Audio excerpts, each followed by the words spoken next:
Conságrate a Dios cada mañana. Haz de esto tu primer trabajo. Por la mañana, oh Señor, elevo a ti mi voz. A tu buen nombre doy loor, con gratitud mi Dios. Buenos días, Señor Jesús. ¿Qué tal, amigos? ¿Cómo amanecieron? Esperamos que todos estén bien y contentos. En este día pidamos al Señor Jesús que nos ayude a ser la sal de la tierra para poder dar sabor a nuestro mundo. Pidamos que obre en nosotros para hacer de este mundo un mejor lugar. Bienvenidos a su programa Buenos días, Señor Jesús.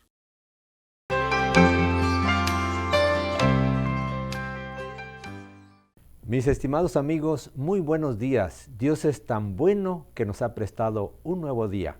¿Qué tal si aprovechamos el inicio del mismo estudiando el encuentro de Jesús con Juan el Bautista? Vamos a abrir nuestras Biblias en San Marcos capítulo 1, versículo 9, donde dice así: Aconteció en aquellos días que Jesús vino de Nazaret a Galilea y fue bautizado por Juan en el Jordán.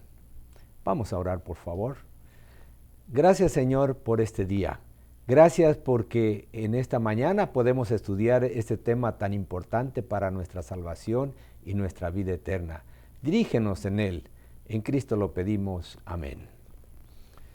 Jesús y Juan el Bautista eran primos, estrechamente relacionados por las circunstancias de su nacimiento. Sin embargo, no habían tenido relación directa durante su vida.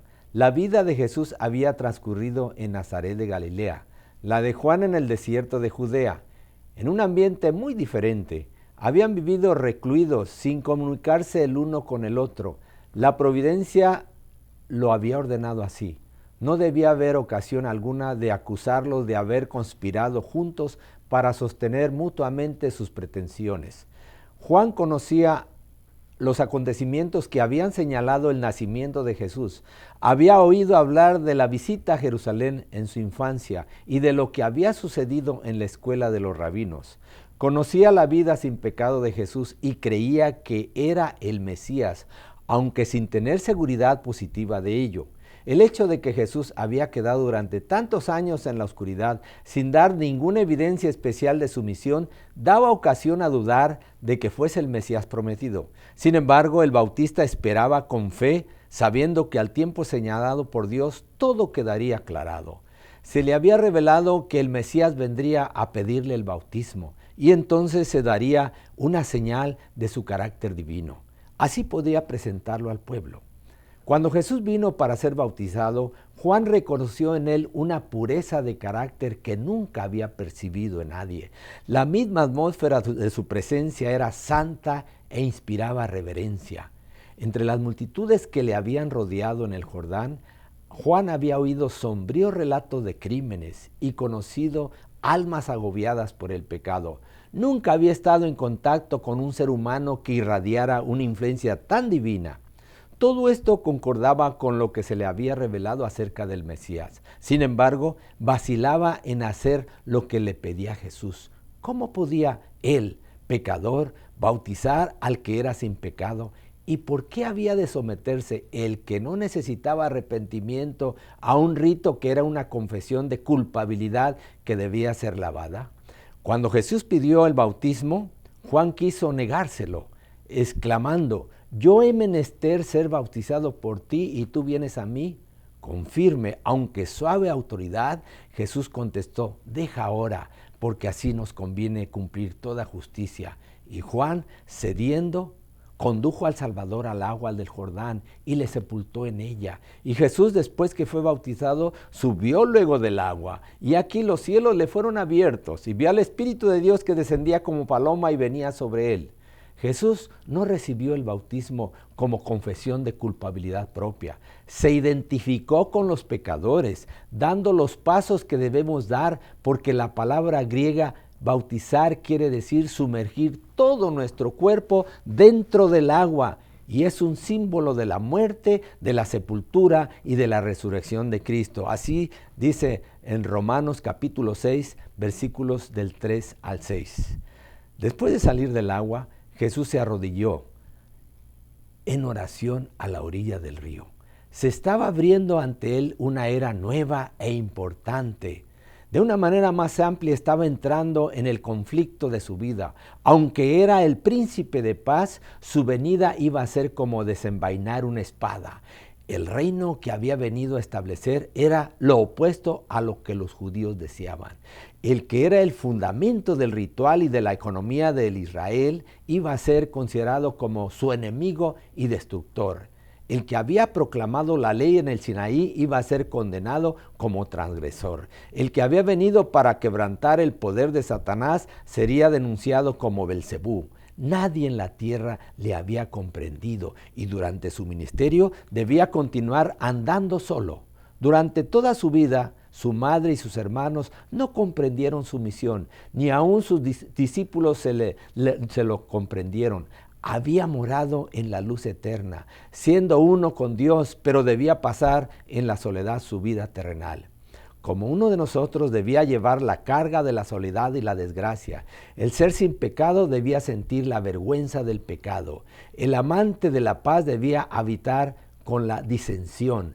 La verdad debía morar con la mentira, la pureza con la vileza. Todo el pecado, la discordia y la contaminadora concupiscencia de la transgresión torturaban su espíritu. Debía hollar la senda y llevar la carga solo. Sobre aquel que había depuesto su gloria, aceptado la debilidad de la humanidad, debía descansar la redención del mundo. Él lo veía y lo sentía todo, pero su propósito permanecía firme. De su brazo dependía la salvación de la especie caída y extendió su mano para asir la mano del amor omnipotente. La mirada del Salvador parece penetrar el cielo mientras vuelca los anhelos de su alma en oración. Bien sabe él cómo el pecado endureció los corazones de los hombres y cuán difícil será discernir su misión y aceptar el don de salvación. Intercede ante el Padre a fin de obtener poder para vencer su incredulidad, para romper las ligaduras con que Satanás los encadenó y para vencer en su favor al destructor. Dios acepta a la humanidad en la persona de su Hijo. Nunca antes habían escuchado los ángeles semejante oración. Ellos anhelaban llevar a su amado comandante un mensaje de seguridad y consuelo, pero no. El Padre mismo contestó la petición de su Hijo. Salen directamente del trono los rayos de su gloria. Los cielos se abren y sobre la cabeza del Salvador desciende en forma de paloma la luz más pura, emblema adecuado del manso y humilde. El pueblo se quedó mirando silenciosamente a Cristo. Su persona estaba bañada de la luz que rodea siempre el trono de Dios. Su rostro dirigido hacia arriba estaba siendo glorificado como nunca antes habían visto ningún rostro humano. De los cielos abiertos se oyó una voz que decía: «Este es mi Hijo amado en el cual tengo contentamiento». Estas palabras de confirmación fueron dadas para inspirar fe a aquellos que presenciaban la escena y fortalecer al Salvador para su misión. A pesar de que los pecados de un mundo culpable pesaban sobre Cristo, a pesar de la humillación que implicaba el tomar sobre sí nuestra naturaleza caída, la voz del cielo le declaró Hijo del Eterno. Juan había quedado profundamente conmovido al ver a Jesús postrarse como suplicante para pedir con lágrimas la aprobación del Padre. Al rodearle la gloria de Dios y oírse la voz del cielo, Juan reconoció la señal que Dios le había prometido. Sabía que era el Redentor del mundo a quien había bautizado. El Espíritu Santo descendió sobre él y extendiendo la mano señaló a Jesús y exclamó: «He aquí el Cordero de Dios que quita los pecados del mundo». Alabemos esta mañana a Dios, porque nuestro Redentor ha abierto nuevamente el camino al cielo, de manera que el más pecaminoso, el más oprimido, despreciado, puede tener acceso al Padre. Todos podemos tener un hogar en las mansiones que Jesús ha ido a preparar. Dice Apocalipsis capítulo 3, versículo 8. He aquí, he abierto una puerta que nadie puede cerrar. Aprovechemos este día para entrar por esa puerta antes que sea demasiado tarde y agradezcamos a Dios por su don inefable. Oremos, por favor. Dios, gracias por esta oportunidad que nos das de acercarnos a nuestro Señor Jesucristo como el medio para entrar otra vez en tu regazo. Ayúdanos, ten misericordia de nosotros y que podamos contemplar al extraordinario Jesús que dio su vida por nosotros en la cruz del Calvario. En el nombre de Cristo Jesús lo suplicamos. Amén.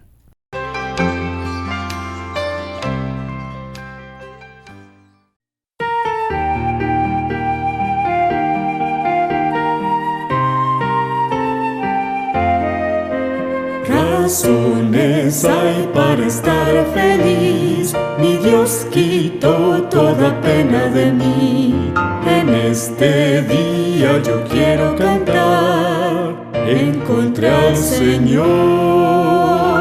Un gran amigo encuentro ahora, su dulce paz me hace sentir. Caminando siempre va a mi lado, soy feliz con mi Jesús.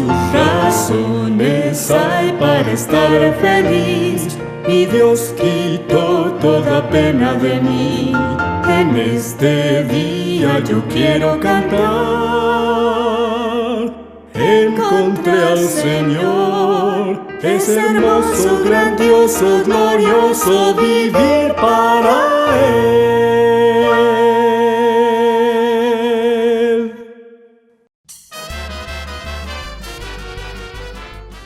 Hola amiguitos, bienvenidos al Rincón Infantil de Buenos Días, Señor Jesús. Saludamos a todos los amiguitos que también nos están viendo desde la casa. Buen día, chicos. Hoy tengo una historia muy interesante para contarles. Sucedía que el pueblo de Israel, cuando vivían en la ciudad de Judá, se habían olvidado de Dios. Muchas veces pasaba esto con el pueblo de Israel. Ya no buscaban a Dios para orarle, no querían leer su palabra, no se interesaban por conocer las verdades que el Señor quería que ellos vivieran. Así es que hasta los reyes que gobernaban al pueblo de Dios se habían dedicado a adorar ídolos, habían construido altares para Baal, inclusive en los patios o alrededor del templo y en diferentes lugares de las ciudades habían levantado altares y se veían ídolos. El pueblo se había olvidado de Dios y Dios se estaba poniendo muy triste por esta razón. Cuando fue muerto el rey Amón, saben que sucedió una cosa muy increíble. El rey tenía un hijo, era un niño de 8 años, se llamaba Josías, y tuvieron que ponerle la corona y hacerlo rey a Josías. ¿Se imaginan ustedes un niño de 8 años siendo rey de un pueblo? Pero este niñito amaba a Dios y quería obedecer la voluntad de Dios. Cuando él fue creciendo, mientras estaba reinando en su pueblo, cuando ya fue un poco más grande, se puso muy triste al ver que muchas personas no querían seguir al Señor ni buscaban a Dios. Se puso triste porque veía que en el templo todo estaba sucio, había basura por todas partes, nadie limpiaba, vigas del techo se habían roto. Y también se puso muy triste porque ya la gente no guardaba la fiesta de la Pascua, que esta fiesta les recordaba al pueblo de Dios las bendiciones que Dios había derramado sobre ellos cuando los sacó de la tierra de Egipto. Así que el rey pensó, voy a hacer algo, y mandó a llamar a todos sus sirvientes y dijo, vamos a empezar a construir, a limpiar y a ordenar y a reconstruir el templo. Así que quiero que lleves todo el oro y la plata del pueblo al templo para que el sumo sacerdote que se va a encargar de hacer las reparaciones pueda tener con qué pagar a las personas que trabajan. Y así fue como el siervo del rey Fue al templo, allí se encontró con el sumo sacerdote y el sumo sacerdote le dijo: ¿a qué no sabes qué cosa? Encontré un libro que hacía mucho se había perdido y que ya no lo habíamos encontrado. Era el libro de la ley, que supuestamente debía estar guardado en el arca, cerca del arca, pero se había perdido. Por lo tanto, nadie lo leía ni consultaba con ese libro y así no sabían lo que Dios quería que ellos hicieran. El sumo sacerdote lo encontró, se lo dio al siervo y el siervo empezó a mirar el libro. Ese libro había sido escrito por Moisés. Y se fue corriendo al palacio, se lo llevó al rey Josías y le dijo: mira, rey, lo que encontraron. Aquí está el libro. Y el rey Josías le dijo: pues empieza a leérmelo. Y le empezó a leer todo lo que Dios quería que su pueblo hiciera. Y cómo iban a suceder cosas trágicas y no felices para ellos si no obedecían la voluntad de Dios. Entonces el rey se puso a pensar y dijo: bueno, mi pueblo no sigue a Dios, de tal manera que estos castigos van a caer sobre el pueblo y sobre mí también y sobre todos nosotros. Tenemos que hacer algo diferente. Entonces le dijo al siervo que llamara al profeta. Y el profeta le dijo lo que podían hacer. Lo que ellos hicieron fue que el rey mandó a llamar a todo el pueblo que se congregara afuera del templo. Y cuando estaban todos ahí, el rey Josías se puso en pie y se puso a leer todas las cosas del libro, que era la palabra de Dios, lo que Dios quería que su pueblo hiciera. Entonces, cuando terminaron de leer, él dijo: yo que soy el rey, quiero prometerle a Dios que voy a seguir su voluntad y voy a tratar de cumplir sus mandamientos. ¿Quién de todos ustedes, dijo, y se dirigió al pueblo, quién quiere hacer la misma promesa hoy conmigo?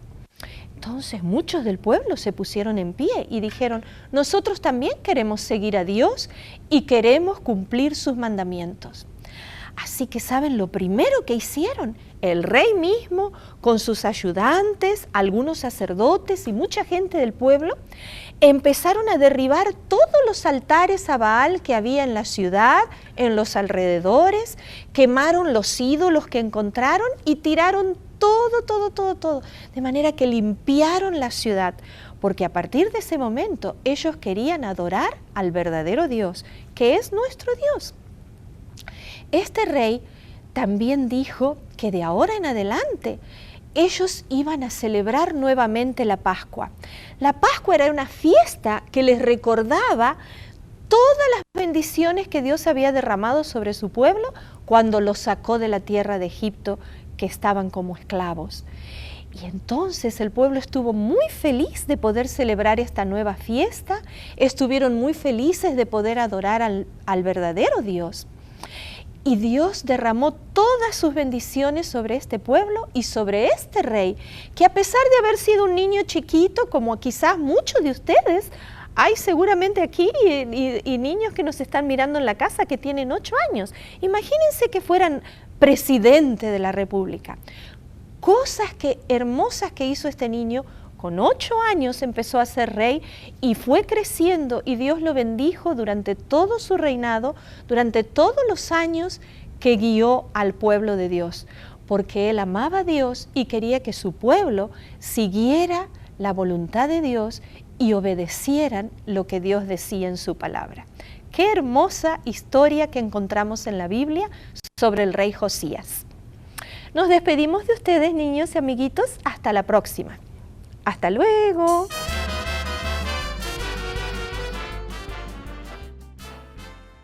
Después de la meditación de hoy, estoy seguro que nos sentimos agradecidos por haber sintonizado este programa.